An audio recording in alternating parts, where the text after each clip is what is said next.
নারীরা দিন প্রতিষ্ঠার কাজে ঘরে ঘরে গেলে একটা দল তা সহ্য করতে না পেরে তাদের উপর হামলা করছে বলে মন্তব্য করেছেন জামায়াত আমির ডাক্তার শফিকুর রহমান। কুষ্টিয়ায় নির্বাচনী জনসভায় ঘরে বাইরে এবং কর্মস্থলে নারীদের নিরাপত্তা এবং সম্মান জোরদার করার প্রতিশ্রুতি দেন তিনি।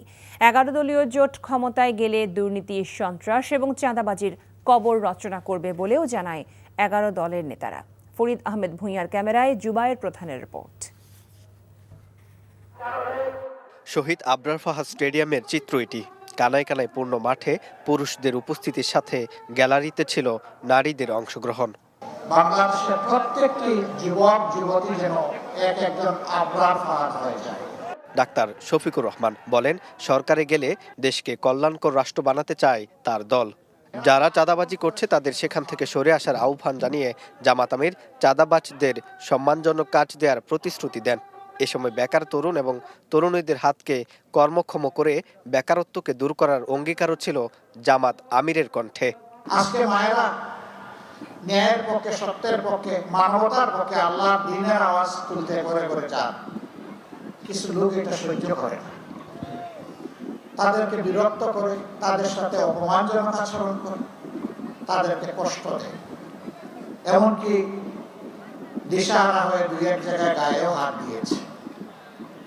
আমরা তাদেরকে বলি, তোমরাও আমাদের মতোই মায়ের গর্ভ থেকে দুনিয়ায় এসেছো, মাকে সম্মান করতে শিখো।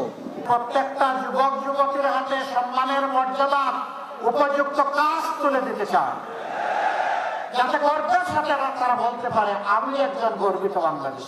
আমাদের শিক্ষা হবে কর্মমুখী এবং আমাদের শিক্ষা হবে মানবিক শিক্ষা। জনগণের একটি টাকাও তাদের পকেটে ঢুকবে না জানিয়ে 11 দলের নেতারা উন্নয়নের স্বার্থে সৎ এবং যোগ্য প্রার্থীকে বাছাই করার অনুরোধ জানান। বাংলাদেশের তৌহিদি জনতা কারো রক্তচক্ষুকে ভয় পায় না।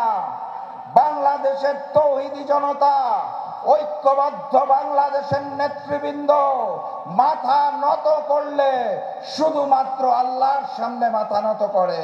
দখলবাজি, দুর্নীতি আর সন্ত্রাস, আমি আপনাদের সন্তান হিসাবে, কুষ্টিয়ার মানুষ হিসাবে কথা দিতে পারি, আগামীতে আল্লাহ রাব্বুল আলামিন যদি আমাদেরকে ওই জায়গা পর্যন্ত পৌঁছিয়ে দেন আপনাদের ভোটের মাধ্যমে, আমরা এই 4টা বিষয়কে কুষ্টিয়ার মাটিতে কবর দেব ইনশাআল্লাহ।